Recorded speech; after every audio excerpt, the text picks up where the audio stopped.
Hey everyone, how's it going? Forrest here, again with another installment of my complete analysis of all of J.S. Bach's chorale harmonizations. Today we're looking at Da der Herr, Christ zu Tische saß, which translates to, now when at supper they were met. It's a fairly straightforward chorale, not too much going on harmonically that deviates from the norm, so we're just going to get right into the analysis. 3 flats in the key signature, we start on C minor, we end on C major, so I reckon the overall tonality of the chorale is C minor. We've been seeing a lot of C minor chorales recently where the key signature disagrees with the implied key of the chorale. Typically we see it with 2 flats, but here we're seeing it with 3 flats like we would expect in modern times, so I wonder why 3 flats were used in this case. Maybe it has to do with the fact that we don't really deviate out of the realm of the key of 3 flats, both C minor and E flat throughout. Who knows? Either way, like I said, we start off with a 1 chord C minor, passing tone in the alto here before we get B, D, G, and G. That's G major over B, that's 5-6 with a passing 7th in the alto, and then we get C, D, E flat, and G, this D being a 9/8 suspension over the bass and the tenor, but we're looking at this like a 1 chord C, C, E flat, and G, which is our tonic triad, 1-5-6-1 being a staple opener for Bach in his chorales. We then have D, B flat, F, and B flat, which is B flat major in first inversion. Kind of an interesting chord here. That would be B flat major over D, which is a subtonic 7th chord. Typically we would expect B diminished here, but here we see B flat, which is definitely interesting. But regardless, when we see 1 going to 7-6, we know what chord's going to be on the other side of it. E flat, B flat, E flat, and G. Or do we? This 9/8 suspension over the bass here leads us to 3 E flat major, so this is just a variation on the 1-7-6-1 progression, but also sort of realizing the fact that 7, specifically subtonic 7th, wants to go to 3. Sometimes you see it analyzed as 5-6 of 3, depending on how you feel about the 7th scale degree in minor. Sometimes you feel the natural scale degree is part of the scale, like I do. Some people feel like anything that deviates from the leading tone is functioning as a secondary dominant. That's how the first textbook I read treated subtonic 7th chords, so here we are. I'll offer both analyses. After our 3 chord, we have E flat, B flat, G, and B flat. It's another 3 chord, or I suppose it could be looked at as a 3 chord. I think actually what's happening here is that this B is sort of, or B flat rather, is functioning kind of as like a suspension that resolves upwards, and this is actually 1-6 C minor. And the reason why I feel like this is functioning like C minor has to do with the progression after the fact. We have D, D, F, and B natural, which is B diminished over D, which is a more normative progression we see in Bach, because we know what's going to happen after this 7-6 chord. We're going to get a tonic triad in root position, C, G, E flat, and C.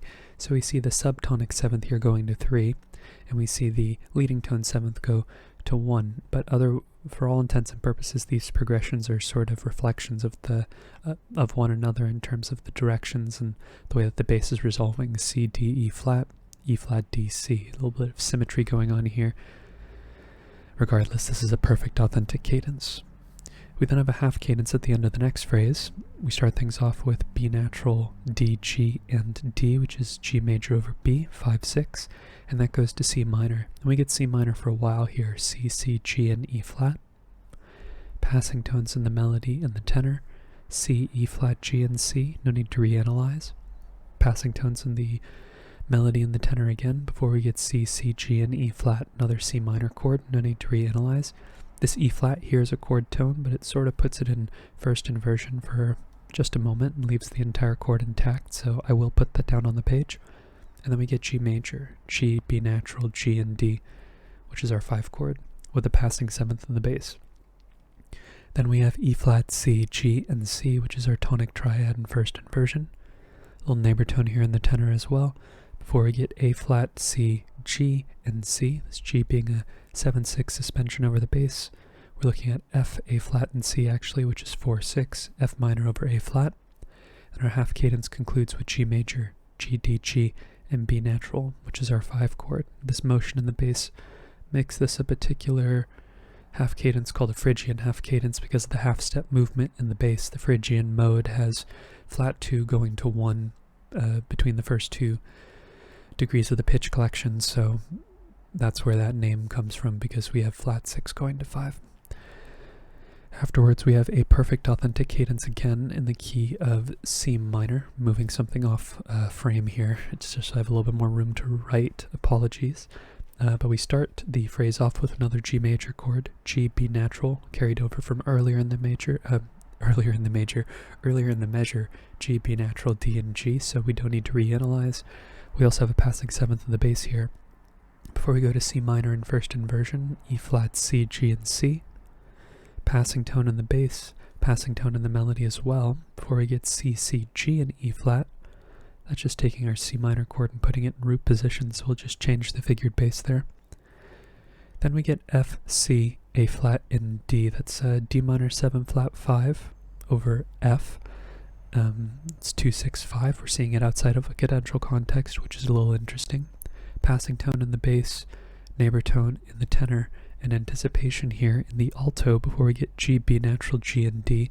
It's our 5 chords, so a little subdivided cadential progression here. But instead of going to C minor, we actually go to A flat, not A flat major, F minor. We have another one of these 7/6 suspensions over the bass here, F, A flat, C, and C, which is 4/6, a bit of a deceptive progression, kind of functioning like a turnaround because Bach is not at the point where he's cadencing just yet. We're going to get some more chords before then. We have G, D, G, and B natural, which is our 5 chord.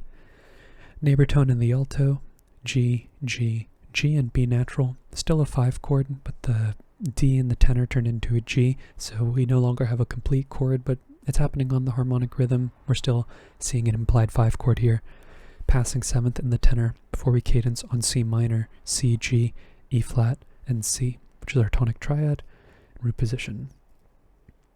Okay, looking ahead, we have a phrase that ends in, interestingly, a deceptive cadence in the key of E flat. So we're still getting a cadence on C minor, but it's in the context of E flat major.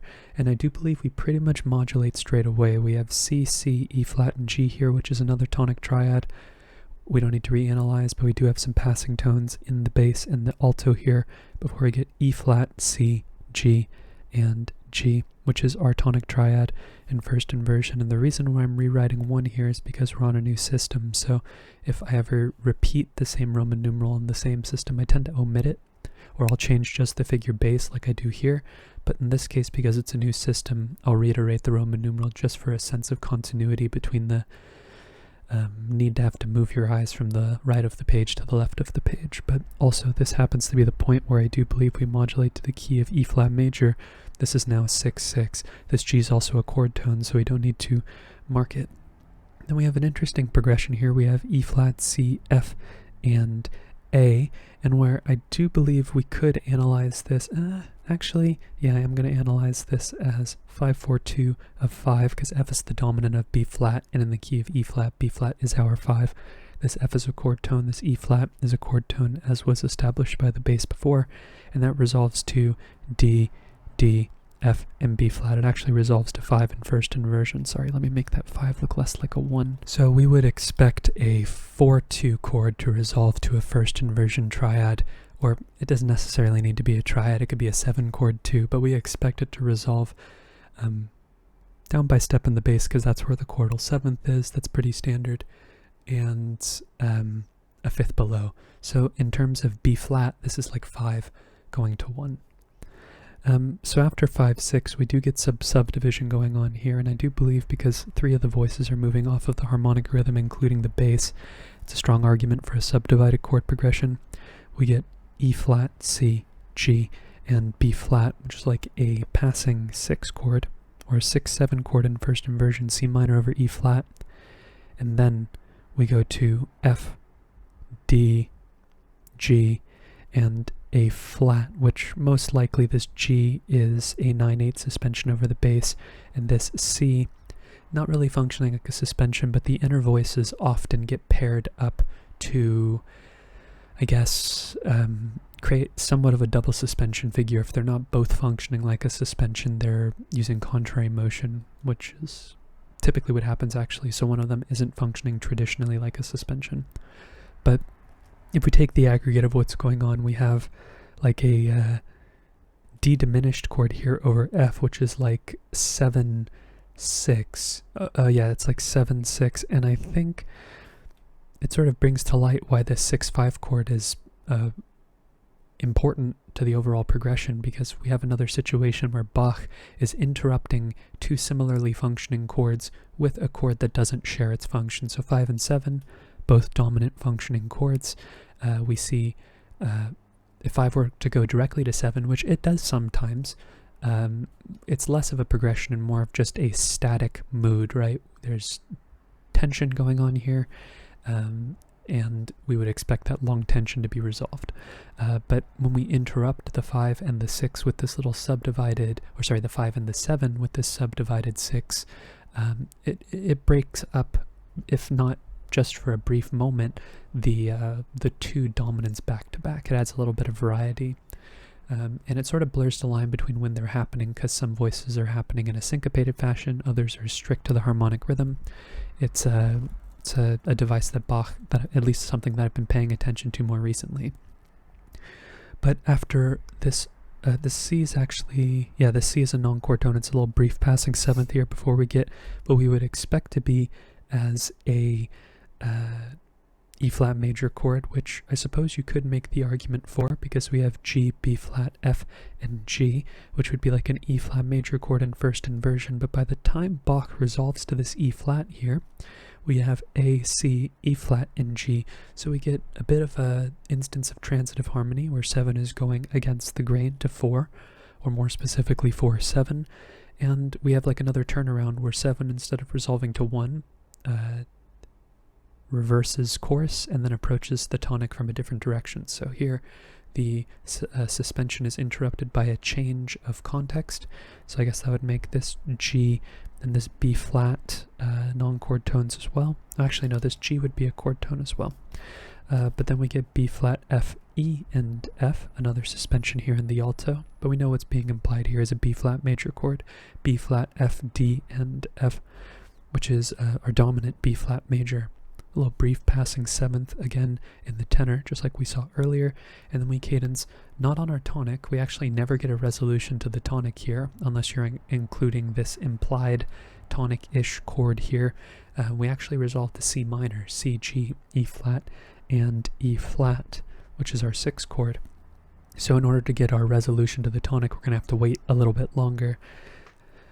Next phrase ends in a perfect authentic cadence in the key of E flat, which formally speaking provides us with that resolution that we have after this long bout of absence of resolution that we're just going to get here, but we'll get tonics throughout this phrase as well.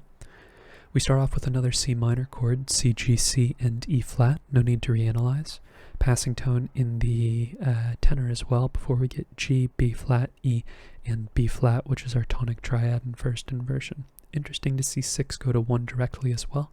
I do suppose we're getting a little bit of a passing tone here between the 3 and the 5 of the chord, or the 3 and the 5 of the scale, which does make it feel a little less direct, 6 to 1, but third space progressions, kind of for the same reason that 5 going to 7 is less of a progression, has to do with the fact that the chords are mostly in common than they are different in terms of the notes. Passing tone, neighbor tone, passing tone. We have F, A flat, F, and B flat. It's a little bit of like a passing B flat 7 chord here, but it's not intact, and we don't have a third in the chord, so it's mostly just going to be referenced. The idea is there, but it's not entirely intact.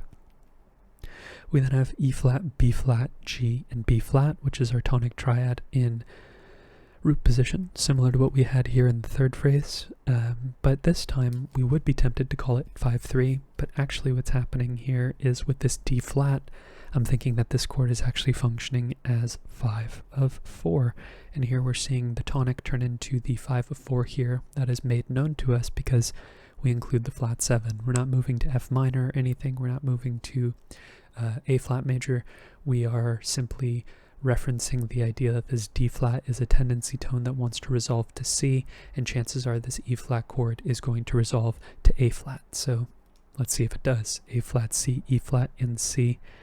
It does in fact resolve to E flat. And then we get some more passing tones here in the bass. We have G, B flat, E flat, and C, which is another C minor chord. This time it is a C minor 7 chord in second inversion. And I'm not 100% sold that this chord is super integral to the progression, because what's happening after this 4 chord is a 7 chord, F, A flat, F, and D. D diminished over F. So 4 going to 7, 6 is a normative progression, or just 4 going to 7 in general, following the cycle of falling fifths, something that we see in Bach a ton. So the fact that this passing 6 chord is in the texture, I think, is more coincidental than anything else. I think just because I've seen some subdivided 6 chords in this chorale previously, I think that's what made me realize that this chord might have some significance, but typically 4 just goes to 7 in Bach's case. But after our 7 chord, it resolves the way we would expect, right, to E flat major, E flat, B flat, G, and E flat, which is our tonic triad. This G right here is a chord tone, but we're briefly in first inversion before our next chord, so I'll mark that. And then we get B flat, F, and D, which is our 5 chord B flat major. And that leads us to E flat, which is a pretty straightforward perfect authentic cadence. E flat, B flat, G, and E flat, tonic triad. So looking ahead, we have a fairly straightforward phrase in the key of C minor here, and I think we modulate pretty much straight away. Ends in a perfect authentic cadence as well. So C, C, G, and E flat, that's C minor in root position. Also happens to be our 1 chord as well as our 6 chord in the key of E flat. This A flat is being suspended into the next measure. We have C, D, A flat, and F. That would be D minor 7 flat 5 over C, 2, 4, 2. And we know where this would resolve based on the way that 2, 4, 2 chords operate in Bach. We have B natural, D, G, and F. It's a G7 chord in first inversion, 5, 6, 5. So it resolves where we would expect. The root moves a fifth, the bass moves a step down. So 4, 2 to 6, and then 2 to 5. That takes us to C minor, C, D, G, and E flat, similar to how we started the chorale with that 9/8 suspension over the bass. C, C, G, and E flat. And then we have D, C, F, and B flat. I reckon this C and this F, they're both non-chord tones. I guess this F actually is a chord tone in the grand scheme of things, because I think what's being implied is D, B, A flat, and D, or I guess this F as well, which is also part of the bigger picture. We have a 7, 6, 5 chord, B diminished over D, B fully diminished, and we know what we would see on the other side of this 1, 7, 6 progression. Doesn't matter that it's 7, 6, 5, it's just the fact that it's a 7 chord in first inversion following a tonic triad. We're going to get another tonic triad in the opposite inversion as the first time. So E flat, C, G, and C, 1, 6. It's pretty straightforward across all the cases that we see. This A flat and both of these Fs are non-chord tones, but we get a subdivided 4 chord here, F, A flat, F, and C, F minor in root position, and that takes us to G, G, E flat, and C, which is our tonic triad in second inversion. And we would expect a 5 chord after that. Some non-chord tones going on as well, or I guess it's just one. The C is a chord tone. This D is foreshadowing the D, or maybe it's foreshadowing the D that we're going to get on the next beat. G, G, D, and B natural. It's our good old 5 chord G major to bring us to our final cadence. Bach has been doing a lot of these suspended cadences in the chorales we've been looking at recently. This F is a non-chord tone. This F turns into a 4/3 suspension over the bass. C, G, E natural, and C, tonic triad, root position, and in major configuration, because it's the end of a minor chorale, Bach has codified the fact that the majority of his minor chorales end with a major triad. And that is today's analysis. All in all, fairly straightforward. No real harmonic tricks or things that threw me for a loop that were unexpected. I mean, we have little harmonic intricacies here and there, 7 going to 4, not the most normative progression, but not by any means unprecedented. 1, 7, 3. We would expect this to go to 1, 6, but because this is a subtonic 7th, we could also expect it to go to 3 as well. And other than that, fairly straightforward. This tonic going from 1/6 to 5/4 is pretty interesting as well. The introduction of that D flat's a very, it's like a chef's kiss moment, the maker's mark of this chorale. But that's pretty much all I have to say about it. Thank you so much for watching the video. If you're interested in following me along on the journey to analyze all of the Bach chorale harmonizations, feel free to subscribe, hit the notification icon if you'd like to be notified of my daily upload, and like the video if you liked it. With all that being said, again, thank you so much for watching the video. Thank you so much for supporting the channel by doing so. I look forward to tomorrow's analysis, and I hope you take care.